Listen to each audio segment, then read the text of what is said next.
Hey, what's up, guys? So, our topic for today is how we can change Spotify playlist picture.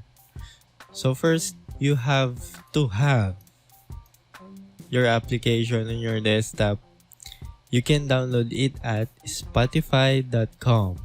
So, let's do it. Uh, Open your Spotify application, and obviously, you have to download it and log in. And then after that, you go to your playlist. I'll choose UV Express.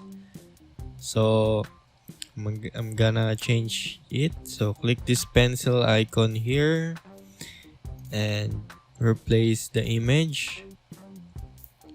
I'll choose this one. It's cool. So just click save and wait for it. There.